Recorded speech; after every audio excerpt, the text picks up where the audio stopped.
తెనాలి నుంచి సత్యనారాయణ రాస్తున్నారు. భార్య గర్భవతిగా ఉన్నప్పుడు భర్త క్షురకర్మలు చేసుకోకూడదా, తెలియచేయగలరు అంటూ రాస్తున్నారు. భార్య గర్భవతిగా ఉన్నప్పుడు భర్త క్షురకర్మలు చేయవచ్చునా చేయకూడదా అనేటువంటిది ఇది మనకు ధర్మశాస్త్రం చెప్పినవి కొన్ని అయితే, కొన్ని ప్రాంతీయ ఆచారాలు, కొన్ని దేశాచారాలు, కొన్ని కాల ఆచారాలు, ఇట్లా వాటిల్లో ఈ ఆచారములలో కొన్ని భిన్నతలు ఉన్నాయి.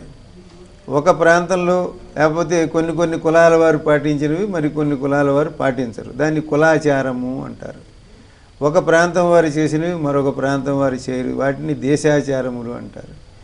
ఒకప్పుడు ఒక కాలంలో జరిగినవి ఈ కాలంలో, ఇప్పుడు అందరూ కూడా ఈశాన్యంలో ద్వారాలు పెట్టడం అనేది ఇప్పటి వాస్తు సిద్ధాంతం అయితే, పూర్వం ఈశాన్యంలో పెట్టకుండా ఇంక కొంచెం పక్కకి జరిపి పెట్టడం అనేది ఇదివరకటి పాత ఇళ్ళు చూస్తే మనకు అట్లా కనిపిస్తూ ఉంటుంది.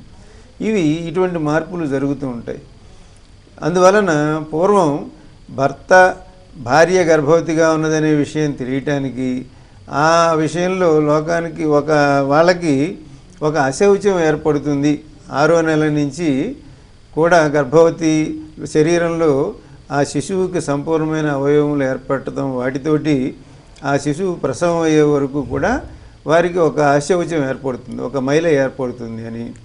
ఆ సమయంలో ఈ క్షురకర్మ చేసుకోకూడదు, ఆ తర్వాత చేయవలసి ఉంటుంది అనే ఉద్దేశంతో భర్త క్షురకర్మ చేసుకోకుండా ఉండటం అనే ఒక నియమం ఏర్పడింది. ఆ విధంగా దానిని పాటించటం శాస్త్రీయంగానే, అంటే ధర్మశాస్త్రం మనకు చెప్పినట్లుగా భావించి ఆ ఆచారం పాటించడం వలన భార్య విషయంలో జాగ్రత్తగా ఉండటానికి కానీ వీటన్నిటికీ పనికొస్తుంది.